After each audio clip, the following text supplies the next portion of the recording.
landed me and Reagan in a bit of a tricky situation. I won't expand on that, but like, yeah, there was stuff going on around that flat. I still struggle with a little bit of the guilt, to be honest. If someone says go on 5, the 5 I hear is different to the 5 someone else's hears. Hey guys, what's up? If you're new around here, my name is Hannah Martin, and today I'm going to be sharing the nitty-gritty details of going from an apprentice at ballet company to a full company member. We're just going to sit on the sofa here, we're going to chill, and we're going to chat, because that is the kind of vibe I'm going for today. It's been a really intense season at my company thus far. The last couple of weeks we've had like 15, 20 shows, first ones of 2026, and I've super enjoyed them, super feel like motivated to keep moving forwards, but definitely feeling a little bit fatigued and tired, which is something that I have learned a lot since my apprentice year. Let's throw it right back to the beginning. When I joined the company, it was back in 2021. So I look an absolute state. It's 11 o'clock at night. I've had a full day of school, and right at the end of today, I was told that I was offered the Birmingham Ballet apprenticeship. I was offered the Birmingham Ballet apprenticeship. And I had just graduated from Elmhurst Ballet School. Actually, I found out I got the job just before, to be honest. I found out I got my apprenticeship in June. I'd only been at ballet school for like under a year at that point. I joined in September, and then obviously we had the COVID lockdown, so I spent a lot of my training in my garage, in my -5 garage, -5 Celsius that is, guys, for Americans out there. And I remember finding out that I got my job and being absolutely elated and being like, wow, the whole world is opening up, like this is crazy, this is my dream, like how is this happening? Yeah, it was like next level excitement. Sorry, I just need to gather my thoughts. Someone is calling me. 2 seconds. That was Reagan. So we had to see to Reagan. That's another part of the story. I actually moved in. Me and Reagan met. So if you don't know, Reagan was my American flatmate. So guys, this is Reagan. She's I keep calling you my roommate. She's my flatmate. We both met the day we moved in together on I want to say the 5th of August, but I might be wrong on that. And she arrived from America, and I met her for the first time when we moved in together. We moved into a flat that was freezing cold. We didn't know that at the time because it was summer, but man, in hindsight, if I could do that differently, I definitely would have. I would know what to look for in an apartment, because back then when I was apartment hunting, I had no idea what I was looking for. So I landed me and Reagan in a bit of a tricky situation. Let's say we won't be living there again. I had to call the police 3 or 4 times. I won't expand on that, but like, yeah, there was stuff going on around that flat, and I could also see my breath in the apartment when we were there, and the heating was just way too expensive to put on. But anyway, I digress. That's one thing I learned from being an apprentice at a ballet company, is where is safe to live. But anyhow, me and Reagan moved in. I had COVID myself, so I was a bit depleted, to be honest, when I first started the company, but so determined. I didn't really stop much when I was quite like COVID. I was quite badly ill, to be honest. With it, I was like bedridden for a good week. And so I remember joining the company, so excited, so motivated. I thought I had an idea of what company life looked like. And then the first day we just had a half an hour bar, and that was it, because we were building back up. Obviously I had been building more than I maybe should have done before this. In the summer holidays, I didn't really stop. And I remember when I joined, I was like, I'm just not used to having these empty days. You go from a full school schedule of like 8:30 in the morning till 6:30 at night, and then training myself till 8 p.m. to you'll just have 1 or 2. We had Romeo and Juliet, which is a really easy ballet. It does depend on the rep that you have when you join a company, but we just had Romeo and Juliet. Also, it had just been COVID, so like it was a very more reduced schedule than normal. And so like going from those crazy schedules to like an hour or so of rehearsals a day, I was like, what do I do with myself? And me being me, I decided to do like 3 hours in the studio, and then cross trainer, and then reformer, and then a workout, and then get so stuck in, which is great. All of those things on their own are fine, but when you're doing them every day as like feeling like it's a must, like I have to do this to remain consistent, to remain improving, I ended up getting a ankle impingement pretty quick because I just kept doing so much point work because I was like, I need to maintain my classical technique. That approach was maybe too intense, because what I didn't realize is later in the season, when you start Nutcracker and you're doing 8 shows a week, like, you need to take those periods of rest time to recover your body, to make sure that you can maintain the busy times when we are, overloaded and overworked, because there are times in the season where we are working like a lot. It's probably a lot for our bodies, but it's kind of measuring that with like times like this week, for example. I don't have many rehearsals. Taking those times to really recover your body well, make sure that it's back on track. I've had a bit of a cold this week, so I actually took yesterday off, which I still struggle with a little bit of a guilt, to be honest, but I also know that it's what's best for me and the longevity of my career, which I didn't understand when I first joined the company. I was just like, you just have to keep going until one day, like, you get to a level of technique that's like, you can then not relax. I never think relax, but then you can just take the foot off the pedal a little bit. But in reality, it's about being consistent. It's about showing up every day with intention and not just working for working's sake, which I didn't understand back then. I thought I had to work silly amount of hours every day just to earn my position there, because I had a lot to catch up on. As I said, I hadn't been at ballet school that long.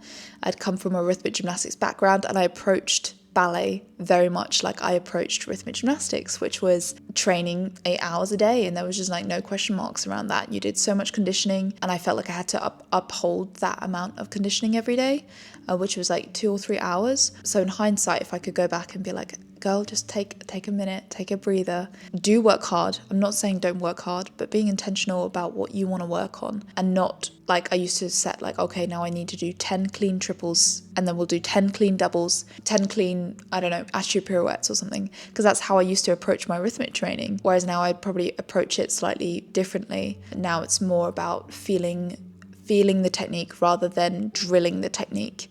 I think drilling too much, especially on point, leads to overuse injuries, whereas feeling technique means that you apply that technique wherever, like whatever movement you're doing. So there is a place for drilling, especially when it comes to different performances or different things that you're doing, but if you have the right technique, then you will apply that to anything that you perform. So you won't have to drill it so much because the technique will already be there. So that's something I've learned, especially more and more this year, and something I'm working on for sure. Although I do enjoy the process of drilling, so I do it still, but I just have to be a little bit more measured in how many repetitions I do. Because in rhythmic gymnastics, we used to have the same routines all year, but we drill them. I remember one time, when I was training, it was 5 times every routine, and I had to write down all the mistakes I would make. And then it was like, at one point it was like trying to do 5 clean routines in a row. So if you drop the apparatus, then you'd have to go back and start again running through the routines. So that was kind of the approach. It's not unusual that I came in with that approach, because that was how I was brought up, but I learned more slowly than I should have, really, how ballet company life works, the ebbs and the flows, the not taking casting as personally, because I remember in the first few months, like, I took casting super duper personally, and you start to learn, like, no, you keep showing up, you keep doing your roles, you enjoy what you're given, and if you do what you're given well, like, more opportunities will present themselves at some point, and you just got to wait for your little break, which I'm a go-getter, so I'm like, I'm not going to wait for it, I'm just going to work for it, come on, bring it on. But knowing that, like, there's so much learning you have to do before you're maybe ready for those kind of roles, which you don't really understand until you've been in a company a bit longer, and you're like, oh, I get it now. Like, I go on stage with so much more calmness than I did a few years ago, and that kind of level of maturity is what you need for maybe more mature and bigger roles. And you can't be on stage feeling like a scared rabbit, or learning, not even a scared rabbit, I would say learning how to control enthusiasm, because I am a super enthusiastic person. I don't know if you've noticed, if you've been following this channel for any length of time, you will know I'm a hugely enthusiastic person. So learning how to harness that enthusiasm instead of just letting it run wild, because I thought, oh, people, energy on stage, people love it. I'm like, yes, but in ballet, it's very important how you control the energy and how you harness it. So I think that is something I had to learn from my apprentice year, learning how to harness the energy, learning how to breathe and move in a corps de ballet. That is something I had never done before, because when I went to ballet school, we were in COVID time, so we didn't do a whole lot of corps de ballet work. So I hadn't had a whole lot of experience of what it was like to try and stay in line. And let me tell you, that is a skill that you need when you join a ballet company. You need to learn how to stay in time. You need to know how to count and be on the music. I like making up my own counts, right? So if someone says go on 5, the 5 I hear is different to the 5 someone else hears. So I needed to learn how to count like they wanted me to count, because so often I use the accents of the music rather than counting through the music. That's just the way that works for me. But you need to learn, okay, like how do I make sure I'm on the music? How do I hear it right to make sure I'm on the music with the corps de ballet? Knowing where you are, where you need to be. Like before, I used to only focus on my technique, only focus on like pointing my toes and right positions and choreography. And it's actually like, no, it's really important to know where you are in the space, where you are in the grid of 30 swans, you know. Those things are actually sometimes more important than the technique when you are on stage, because you can have the perfect technique but you can be out of line and that ruins the whole picture. So I think I learned a lot about that, which I didn't know before. And then like the way I approach classwork, it's not about doing 10 million spins. Like I always remember one of our assistant directors used to be like, I used to go through my turns but not always make them. He was like, you're going for like 10 turns there. And I was like, yeah, that's the idea, that's the goal. And yeah, still I have aspirations of doing 10 turns, but now I'm realizing like doing a very clean technique-wise double is worth more than looking like I'm trying to go for 10 and falling out of it at 3. So I think different refinements in that respect. Also learning the refinements of like, yeah, it's so awesome that you can lift your leg really high, but also it's beautiful to have a leg at 90 degrees, and it's choosing when you want to use that flexibility and that virtuosity that kind of sets you apart as a dancer.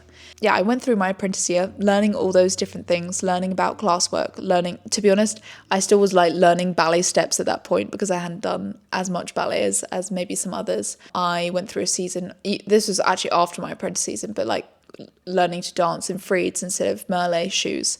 And now I totally recommend everyone to definitely learn more in frieds than any plastic. I had plastic arches in my shoes, which served me for the time I was wearing them, and they were great for the time I was wearing them. But now in frieds, like my feet are definitely way stronger. I didn't understand it before, but now I understand it because I've been through the process. But it did take like 6 to 8 months in the company to actually figure out a fried maker and shoe that would work for me, which I wish I could have done as a student because it took a long time in the company, and I felt like I just danced terribly for months while I tried to figure out the shoes that I wanted to wear. So if I'd just done that a bit early in my career, I would have appreciated that. But we live and learn. So yeah, there was like a lot of sorting out to do in terms of my shoes, my mentality, the way I trained, the way I approached my work. And to be honest, nothing can really prepare you for that unless you're thrown right in the deep end, which I had the opportunity to do that. So I'm so appreciative for everything that I've learned in my apprentice year. I'm super appreciative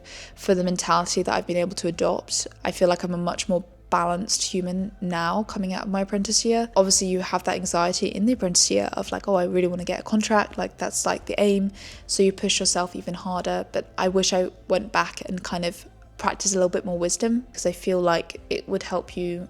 It helps you not get injured, it helps you not get inconsistent, because when you're tired your work becomes inconsistent. So now that I have those tools in my tool belt, I feel like I'm much better equipped for like my career and moving forwards in life. I'm also much happier and much like healthier mentally. Those are like the main, I feel like I could talk about this for hours, but those are like the main pillars from going from apprentice to full company that I learned. And I'm still learning. Every day is a learning process, and I'm so grateful that I have the opportunity to go on that process. And I'm really grateful to the Birmingham Royal Ballet for giving me the opportunity to learn and to progress. I'm very grateful that I've been able to move forwards, I've been able to learn, and I feel like I have adapted and I have improved so much since the moment I stepped in that building. So I'm really excited for what the future holds now that I've got, again, as I said before, constant learning process, but everything I've learned, I've actually put into my Make It Happen Academy.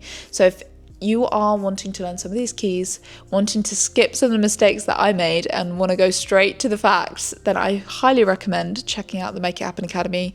In the Make It Happen Mindset, which is a 30-part course, you will learn pretty much everything. I kind of laid out everything I learned in those years within that course. So I highly recommend, if you are looking to excel yourself, the Make It Happen Academy is really a place where you can do that. I will put the link in the description. I also do a personal one-to-one coaching call for every new Academia member. So if that is something you are looking for and you're wanting some words of wisdom and some personal input, I definitely recommend checking it out. We already have so many members on there that are reaching and pushing towards their goals and dreams, and we have such a supportive community that it's a really great place to grow and learn. Anyway, that's all from me today. I really hope that you enjoyed this video. If you want more on this, I am super happy to keep talking about it because I have literally so much to say. It's all in the make it happen mindset if you want more. But for now, I will love you and leave you. And just remember to dream big and make it happen. See you guys real soon.